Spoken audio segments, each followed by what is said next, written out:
Patuloy po tayo sa ikatlong bahagi ng ating video patungkol sa kaibahan ng Kristyanismo sa ibang reliyon. So ano nga ba ang kaibahan ng Kristyanismo sa iba pang reliyon, katulad ng mga reliyong nabanggit sa nakaraang video? Ang pagkakaiba ng Kristyanismo sa ibang reliyon na sinasabi sa mga tatalakayin natin maya-maya ay bahagi lamang ng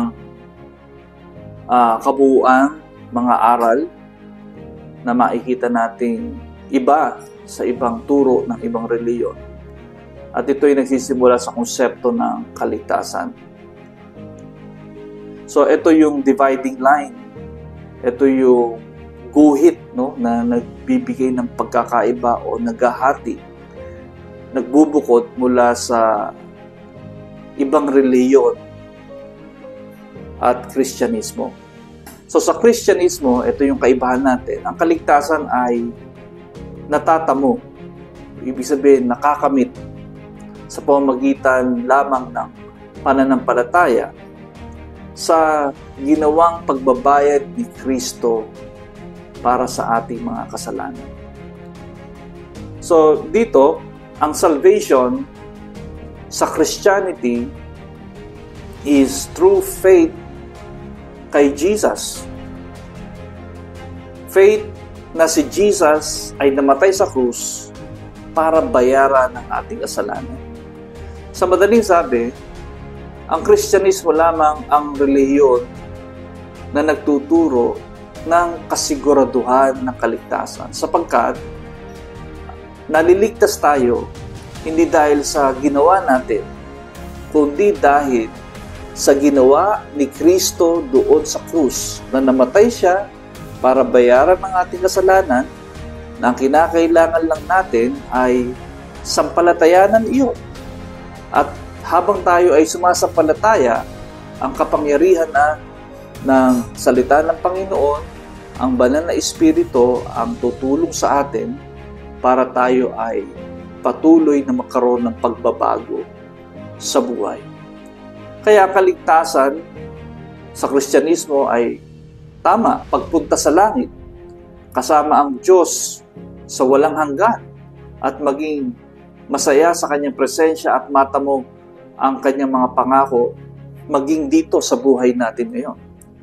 Ang kasiguruhan ng kaligtasan ng Kristyanismo ay nakabatay lamang sa natapos na gawa ni Kristo. Again, yung natapos na gawa ni Kristo, yun ay tumutukoy sa Kanyang kamatayan doon sa krus, na siyang nagbayad sa lahat ng ating kasalanan. Kaya ang kaligtasan natin ay hindi sa pamamagitan ng mabubuting gawa. Babasahin ko sa Efeso chapter 2 verse 8 and 9, dahil sa kagandahang loob ng Diyos ay naligtas kayo sa pamamagitan ng inyong pananalig kay Kristo, at ang kaligtasan ito'y kaloob ng Diyos, hindi mula sa inyo. Hindi ito dahil sa mga gawa, kaya't walang dapat ipagmalaki ang sinuman. Ang pagbabayad sa pamamagitan ng kamatayan ni Jesus lamang ang paraan upang makamit ang katubusan at kapatawaran ng mga kasalanan. Alinsunod dito, sinabi pa rin ni Pablo sa Efeso chapter 1 verse 7 to 8, tinubos tayo ni Kristo sa pamamagitan ng Kanyang kamatayan, at sa gayoy pinatawad na ang ating mga kasalanan. Ang Kristo ng Kristyanismo na itinuturo ng Biblia ang kasagutan kung ano ang hinihingi ng batas ng Diyos sa isang makasalanan. Ibig sabihin, ang Ama, because God is holy and God is just, siya ay makatuwiran, hindi niya ito-tolerate ang kasalanan. Kaya, ang Diyos, sa persona ng Panginoon, siya yung bugtong na anak ng Diyos, si Jesus Christ, nagkatawang tao, at siyang namatay on our behalf. Binayaran niya ang kasalanan natin, sapagkat sinasabi ng Romans chapter 6 verse 23, kamatayan ang kabayaran ng kasalanan, Ngunit ang kaloob ng Diyos ay buhay na walang hanggan sa pamamagitan ni Jesucristo na ating Panginoon. That's why doon sa krus ng Kalbaryo ay ikinarga kay Jesus ang ating mga kasalanan. Kaya itinuring siyang makasalanan, namatay dun sa krus bagamat wala siyang kasalanan. At yung kanya namang katuwiran, yung kanyang kabanalan ay naikakarga, na isasalin sa ating mga nananampalataya sa Kanya. Kaya merong buhay na walang hanggan through Jesus Christ our Lord. So ang kamatayan ni Jesus ang naging kabayaran ng ating kasalanan. Kaya dito, bagamat hindi tayo gumagawa upang maligtas, we cannot earn our salvation. Subalit, kung tayo ay naligtas na, meron na tayong pananampalataya. Ang kasunod noon, makikita natin na meron na nga tayong pananampalataya sa pamamagitan ng pagkakaroon ng pagsunod sa salita ng Panginoon. So, after we put our faith in Jesus sa tulong ng Banal na Espiritu, ang ebidensya po ng pananampalataya niya ay makikita na ngayon sa ating mga gawa. Kaya sabi ng Santiago chapter 2 verse 17 to 18, gayon din naman patay ang pananampalatayang walang kalakip na gawa. Ngunit may nagsasabi, may pananampalataya ako at may gawa ako. Sagot ko naman, ipakita mo sa akin ang iyong pananampalatayang walang kalakip na gawa at ipakikita ko naman sa iyo sa pamamagitan ng aking mga gawa ang aking pananampalataya. So the evidence of faith, ang katunayan ng pananampalataya ay makikita sa gawa. Ano po yung gawa? Yun ang pagsunod sa mga salita ng ating Panginoon. So that's the difference. Again, ang kaligtasan natin ng Kristyanismo is only by faith kay Jesus Christ. So yun po ang kaibahan.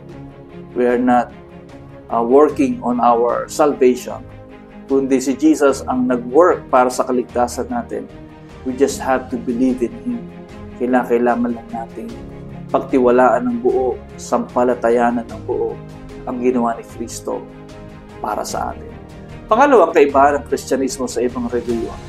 Ang kaligtasan ay natamo sa pamamagitan ng namatay, ngunit muling nabuhay at nabubuhay magpakailanman. Yan po ay tumutukoy kay Jesus. So, ang salvation natin, natanggap natin through the death and resurrection of Jesus Christ. At si Jesus na muling nabuhay ay hindi na mamamatay. Siya ay mananatiling buhay magpakailanman. Hindi katulad ng ibang relihiyon na itinayo ng tao. Ang mga founder ng mga relihiyon na yon ay namatay, ngunit hindi na muling nabuhay. Subalit ang Kristyanismo na itinatag ng ating Panginoong Hesus, siya lamang ang nagtayo ng relihiyon na kung saan siya ay totoo namang namatay, pero siya lang ang muling nabuhay at mabubuhay magpakailanman, hindi na siya mamamatay. So kanino ka magtitiwala? Sa relihiyon na itinatag ng tao na namatay at nananatiling patay? O sa relihiyon, paniniwala na itinatag ng isang namatay pero nabuhay mula sa mga patay at nananatiling buhay magpakailanman? Ito ang katotohanan na masasabi natin na established, hindi ito isang haka-haka lamang o kuro-kuro sapagkat sa pamamagitan ng personal na patotoo ng marami, pinatunayan ng mga sumulat ng kasaysayan na si Jesus ay namatay at muling nabuhay ng ikatlong araw at umakyat sa Ama na nasa langit at nabubuhay siya magpakailanman. Ito ang pinagbabatayan ng turo ng Kristyanismo na ang mga sumasampalataya kay Jesus ay magkakaroon ng buhay na walang hanggan.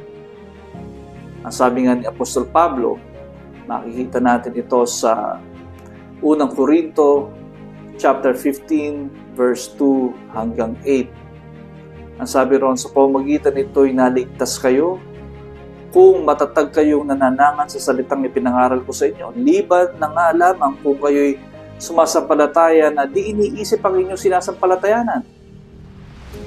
Verse 3, sapagkat ibinigay ko sa inyo itong pinakamahalagang aral at tinanggap ko rin, si Kristo'y namatay dahil sa mga kasalanan bilang katuparan ng nasa saad sa kasulatan. Inilibing siya at muling nabuhay sa ikatlong araw ayon din sa kasulatan. At siya'y napakita kay Pedro, may saksi, napakita kay Pedro, saka sa 12, pagkatapos napakita siya sa mahigit na 500 kapatid na nagkakatipon. Marami sa kanila'y buhay pa hanggang ngayon, bagamat patay na ang ilan. Napakita rin siya kay Santiago, saka sa mga apostol na sama-sama noon. Saka huli-huli ay napakita rin siya sa akin, bagamat ako'y tulad ng batang ipinanganak ng di kapanahunan. The resurrection of Jesus Christ ay nasaksihan ng maraming tao sa kasaysayan. And these people were willing to die for what they believe. So, sino ang handang mamatay para sa kasinungalingan? Dito, itong mga apostles, they died. Many of them died as a martyr. And who would die for a lie? The fact na matapang sila hanggang kamatayan is because they believe in the truth. Ang Kristo ng Kristyanismo ay nabuhay mula sa mga patay at nabubuhay magpakailanman. Kaya nangako siya sa John chapter 11 verse 25 na kung sino man ang mananampalataya sa Kanya, ibig sabihin kay Jesus, kahit sila'y mamatay, mabubuhay din silang muli, katulad ng pagkabuhay ni Jesus. Kaya mayroong kasiguraduhan sa kaligtasan ng isang tunay na sumasampalataya na Kristiyano. Yan ang kaibahan natin. The rest of the religions, walang assurance ang salvation. But in Christianity, there is an assurance of salvation. Dahil yung salvation, hindi gawa ng tao, kung hindi gawa ng Diyos. We just trust, pinagtiwalaan, pinagsampalatayanan lang natin. Pangatlong kaibahan ng Kristyanismo sa ibang reliyon. Ang Kristyanismo ay sumasampalataya at sumasamba sa isang makapangyarihan at walang hanggang Diyos. Mahalaga po yan. Christianity is the only religion that believes in one omnipotent and everlasting God. Ang paniniwala ng Kristiyano sa Diyos ay mas mataas siya sa kanyang nilikha, sa kapangyarihan, at sa, medyo malalim po itong Tagalog na to, kamaharlikahan. So, ang Diyos ay walang kapantay in terms of majesty, power, and majesty. Siya ang nag-iisang makapangyarihan na lumikha sa lahat at hindi siya umaasa kanino man. Hindi niya kailangan magpaliwanag sa ano pa mang bagay na kanyang ginawa. So, hindi siya accountable kanino man. Hindi siya nalilimitahan ng lugar o maging ng oras. Kaya, hindi appropriate sa Diyos yung Lord, good morning po, magandang gabi po. Dahil ang Diyos ay hindi nasasakop ng oras. Hindi siya nasasakop ng panahon natin, kundi siya ang sumasakop sa oras at panahon ng sangkatauhan at ng daigdig. Ang sabi ng Isaiah 55 verse 8 and 9, ang wika ni Yahweh, ang aking isipay, di ninyo isipan at magkaiba ang ating daan. Verse 9, kung paano ang langit, higit na mataas sa lupa, ang daat isip ko'y hindi maaabot ng inyong akala. So God is all-powerful. Siya ay eternal. Walang hanggan ng Diyos. Ang sabi sa mga talata sa Bible, He is the Creator. of heaven and the earth. So, lahat sa Kanya nagmula. Ang Diyos, walang pinagmulan. Sa Kanya lahat nagmula. So, ang pagiging walang hanggan ng Diyos ay tumutukoy sa Kanyang presensya sa Kanyang mga nilikha. Subalit, ito'y nangangahulugan na ang Diyos ay ang lahat at ang lahat ay Diyos at nabubuhay Siya sa mga puno, sa hayop, sa mga imahen at sa iba pang bagay. Yan. So, yan po ang sinasabi ng isang paniniwala na tinatawag na pantheism, pagsamba sa maraming Diyos. I just want to reiterate, sa Diyos po nagmula ang lahat. No? Subalit, merong ilang paniniwala, the extreme side, na ang Diyos ay nasa lahat ng Kanyang ginawa. So, pantheism, isang paniniwala na ang Diyos ay nasa puno, ang Diyos ay nasa hangin, ang Diyos ay nasa mga bagay na Kanyang nilikha. So, yun po ay isang maling paniniwala. Bagamat totoo na kasama natin ng Diyos, subalit ang pagsama ng Diyos sa atin, yung pagsama ng Kanyang presensya sa atin, ay nangyari sa pamamagitan ng pagkakatawang tao ni Jesus. Ang sabi ng Matthew 1:23, maglilihi ang isang dalaga at manganganak ng isang lalaki at tatawagin itong Emmanuel, ang kahulugay kasama natin ang Diyos. So, ito yung extreme side because God is all-powerful and He is everlasting. Kasama natin Siya, pero hindi ibig sabihin lahat ng bagay na nakikita natin ay Diyos din. Hindi pwedeng maging Diyos ang araw, Diyos ang hangin, Diyos ang ulan. Hindi pwede yun. But, although He is powerful, pero kasama natin Siya at the same time through the person of Jesus Christ, nung ang Diyos ay nagkatawang tao. At nang ang Diyos ay magkatawang tao sa pamamagitan ng pagkapanganak sa Kanya ni Birhing Maria, Siya ay lumaki tulad ng pangkaraniwang bata, maliban sa hindi siya nagkasala, o dahil wala siyang kasalanan, wala siyang sinful nature, Siya ay bilang tao, okay, kahit Siya ay Diyos, ang sabi ng Philippians chapter 2 verse 6 to 8, hindi Siya nagpumilit na maging kapantay ng Diyos. So, nung nagkatawang tao Siya, ay hindi Niya pinairal yung Kanya divine nature, hindi Niya pinairal yung maka-Diyos Niyang kalikasan. Bagkus, pinili Niyang mamuhay bilang tao.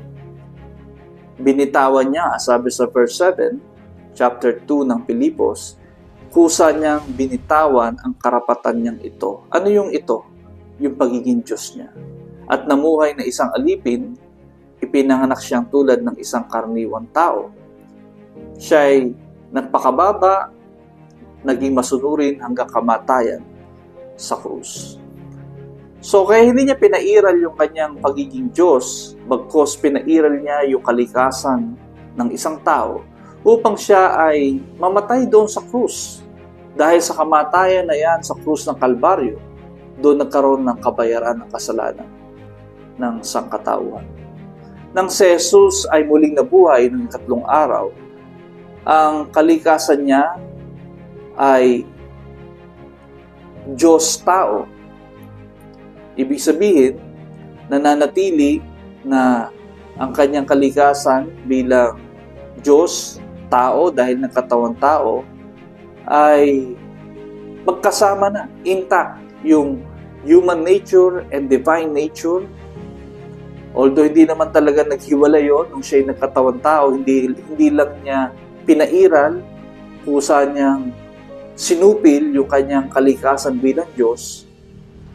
Pero nung siya'y muling nabuhay, sa Kanyang pagkabuhay na muli, nahayag ang makapangyarihang Diyos na kasama natin. Bakit? Kasi pagkatapos ng Kanyang pagkabuhay na mag-uli, umakyat siya sa langit. Yun yung ascension. At nang si Jesus ay umakyat doon sa kinaroroonan ng Ama, ang sabi ng John chapter 14 verse 16, hiningi niya na ang banal na Espiritu ay ipadala ng Ama sa mga mananampalataya upang manahan sa kanilang puso. Napakalinaw po niya na sabi ni Jesus, dadalangin ako sa Ama at kayo bibigyan niya ng isa pang patnubay at magiging kasama niyo magpakailanman. So yung patnubay na yon ay tumutukoy sa banal na Espiritu. So tingnan po niyo ang talatang ito, John 14 verse 16. Dadalangin ako sa Ama at kayo bibigyan niya ng isa pang patnubay. Yung salitang isa pa, sa salitang Grego ay alos. Ito'y nangangahulugan na kapareho ng uri. Kamangha-manghang katotohanan ang ipinapakita sa atin na sa pamamagitan ng Espiritu nananahan sa atin si Jesus. Sapagkat yung salitang isa pa ay kaparehong uri. Kung ano si Jesus, ay ganun din yung patnubay, which is yung patnubay, yun ang banal na Espiritu. Kapareho ni Kristo ang banal na Espiritu. Kaya, kung nasa atin ang Espiritu, ang banal na Espiritu, ibig sabihin, nananahan sa atin si Jesus, sapagkat ang banal na Espiritu ay kaparehong uri ni Jesus. Kaya ang pananaw ng Kristyanismo sa makapangyarihan at walang hanggang Diyos, ito ay nakatimbang sa biblikal na pamamaraan at pakahulugan. So kasama natin ng Diyos, okay? So sa pag-aaral, ito yung the immanence of God. Although ang Diyos ay makapangyarihan, pero kasama natin siya. Sa paanong paraan natin siyang nakasama? Una, nung ipinanganak, nung ibinigay ang bugtong na anak na si Jesus ay nagkatawang tao, namuhay kasama ng tao. Yun, nakasama natin ang Panginoon. At pangalawang aspeto, nung siya ay umakyat na sa Ama, sinugo ang banal na Espiritu na siyang nananahan sa atin, banal na Espiritu na kaparehas ng Panginoong Jesus. Kaya, through the Holy Spirit, kasama natin ang Diyos. Kasama natin ang Panginoon. Nananahan siya sa atin, nananahan ang Panginoon sa buhay natin. Kaya nga, sinasabi ni Pablo sa 1 Corinthians chapter 3 na kayo ang templo ng Diyos. Because the church ay kinaroroonan ng banal na Espiritu. Dito, sa kabilang banda, ang ibang reliyon o Kristiyanong samahan, ang kanilang pagtingin sa walang hanggan at makapangyarihang Diyos ay masyadong extreme. Nagre-resulta ito na ang Diyos, dahil makapangyarihan siya, mataas siya, ay hindi natin siya kasama. No? Wala makaaabot sa Kanya. So, ang tawag naman doon ay the transcendence of God, yung extreme na transcendence, na sa sobrang layo ng Diyos, hindi siya maaabot ng tao. Kaya, no one can come to God. Walang makalalapit sa Diyos sapagkat siya ay sukdulang layo sa atin, sukdulang banal, at hindi tayo makaaabot sa Kanya. Kaya yung ganitong extreme na paniniwala ay nagsasabi na makakalapit lang sa Diyos kung merong medium o espiritista. No, para tayo ay magkaroon ng kaugnayan sa Diyos, kailangan natin ng medium o espiritista. Kadalasan ay yung mga medium o espiritista nag-aalay ng sari-sari, no? Kung ano man yung gustong ialay para di umano ay malugod ang Diyos Ngunit walang kasiguraduhan kung diringgin nga ba ng Diyos ang kanilang mga panalangin. Dagdag pa nito, ang extreme na palagay sa ganitong pananaw na ang Diyos ay makapangyarihan at walang hanggan, ay hindi talaga natin makikilala ang Diyos. Kaya sinasamantala ito ng ibang mga leader, partikular na mga kulto, na sila lang ang kinakausap ng Diyos. Sila lang ang in-appoint ng Diyos. Kaya kung gusto mo mapalapit sa Diyos, gusto mo maligtas, kailangan dumaan ka sa relihiyong ito, kailangan dumaan ka sa isang spiritual leader na ito, sapagkat siya lamang ang kinausap ng Diyos. Because God is too far. Meron lang siyang piniling isang tao o iilang tao na spokesperson niya. Kaya kadalasan yung mga leader ng ganyang reliyon is minamanipulate. May tendency na ma-manipulate niya yung mga tao para ang katapatan ng mga tao ay mapunta sa kanya. Okay? Without really examining kung ang kanyang sinasabi ay pasok pa rin sa aral ng banal na kasulatan. So, extreme. So, sinasabi natin dito ay totoo, God is immanent, kasama natin siya. Again, dun sa dalawang dahilan, dahil ang Diyos nagkatawang tao through the person of Jesus Christ. Kasama natin siya. Pangalawa, dahil nung umakyat na si Jesus sa Ama, sinugo ang banal na Espiritu na katulad din ng Panginoon na siyang nananahan sa ating mga puso. Therefore, sa ating buhay ngayon bilang mga Kristiyano, kasama natin ang Diyos. Kasama natin ang Panginoon through the Holy Spirit. Ngayon, totoo rin na God is transcendent. Makapangyarihan, walang hanggan. Tama, walang kapantay ang kapangyarihan ng Diyos. Walang makalalapit, walang makapapantay sa Kanya majesty, sa Kanyang glory. So, totoo yun. Subalit, ang extreme side noon ay, yun nga, para makalapit ka sa Diyos, gagamit ka ng medium, o kaya naman ay kikilalanin mo na ang Diyos ay meron lang iilang taong kinausap, so not everyone has direct access to God. Kaya doon lumalabas yung pagsasamantala ng ibang mga religious leader. Kaya dito sinasabi natin na although God is all-powerful, transcendent, walayo ang agwat niya sa atin in terms of power, but at the same time, siya ay malayo sa atin. Malayo siya, wala siyang katulad sa larangan ng kapangyarihan. Subalit, at the same time, kasama natin siya.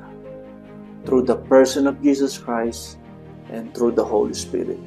Kaya ang pagtingin natin sa pagiging makapangyarihan at pagiging walang hanggan ng Diyos ay balansyado. Makapangyarihan siya, but at the same time, kasama natin siya. Transcendent ang Diyos, but at the same time, siya ay immanent. Ang problema kasi sa paniniwala na ang Diyos ay masyado malayo, ay gumagamit sila ng medium. So, bagay na hindi pinapaboran ng banal na kasulatan. So, naniniwala tayo na God is powerful and yet He is with us. So, hindi natin kailangan ang mga rituals katulad ng mga sinusuot. Okay? Hindi natin kailangan ng mga kwintas, ng rebulto, imahen, estatwa. Maliwanag yan. Ayaw ng Diyos ng mga rebulto. Exodus chapter 20 verse 3 to 5. May parusa kapag sumasamba tayo sa mga rebulto. Sapagkat ang Diyos ay Espiritu. John 4:23. Kaya walang pag-aalinlangan na ang Diyos ay hindi umaayon sa pagsamba sa maraming Diyos-Diyosan. Ayaw din ng Diyos na gumawa tayo ng mga idols, figulto, statwa para maging kasangkapan sa pagsamba. So God, through the Holy Spirit, He lives inside of us. And the truth na God is powerful, na maririnig ka niya sa iyong panalangin kahit ikaw ay nasa loob ng iyong silid. Kaya ano ang binibigyang diin sa Kristiyanong pananampalataya? Ang binibigyang diin sa Kristiyanong pananampalataya, ito'y makikita sa nabagong buhay ng mga mananampalataya. So, yung totoong Kristyanismo is not just you have a Christian religion, it's not just about attending a Christian church. Sabi nga hindi porket kumain ka sa Chinese restaurant, Chinese ka na. The same way, hindi dahil ikaw ay may Kristiyanong reliyon, Kristiyano ka na. Sapagkat ang totoong Kristiyano ay merong nabagong buhay. Merong buhay na patuloy na nababago. 2 Corinthians 5:17, kaya't ang sinumang nakipag-isa kay Kristo ay isa ng bagong nilalang, wala na ang dating pagkatao, siya'y bago na. Ayan. So, sumunod, ang kalayaan mula sa kasalanan at sumpa ay makakayanan na may positibong pananaw sa buhay.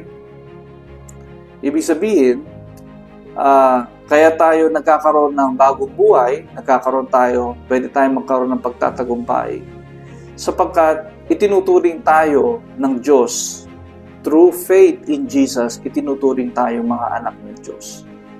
John 1:12, ang sinumang tumanggap at nanalig sa Kanya ay pinagkalooban ng karapatang maging anak ng Diyos. That's why, yun ang kaibahan natin. May pangako tayo, may disposition tayo na we're not slaves. Tayo ay mga anak ng Diyos. Kaya, meron tayong karapatan sa pangako ng Panginoon. Isa sa pangako, halimbawa, sa Hebrews 13 verse 5, hindi kita iiwan, ni pababayaan. Kaya dito makikita natin, isa sa binibigyan din ng Kristyanismo ay ang pananampalatayang Kristiyano ay nakadepende o nasasalig siya sa hindi nagbabagong salita ng Diyos. So we are not dependent doon sa salita ng spiritual leader lamang, bagkos ang ating pinagbabasihan, the Christianity relies on the unchanging Word of God. Ang ating pananampalataya ay higit pa sa mga hangarin at emosyon. Ito'y nasasalig sa matibay na salita ng Diyos. So sabi ng Awit 119 verse 89, ang salita mo, O Yahweh, di kukupas, walang hanggan, matatag, at di makilos sa rurok ng kalangitan. So we are not dependent on just emotions, dahil ang emosyon, it come and it go. It come and it goes. Dumarating, umaalis. Di dapat pagsamahin ng ating damdamin lamang. No, dapat nangingibabaw ang pananampalataya. Kaya dito ay makikita natin ang kaibahan ng Kristyanismo sa ibang reliyon because we don't need to work on our salvation.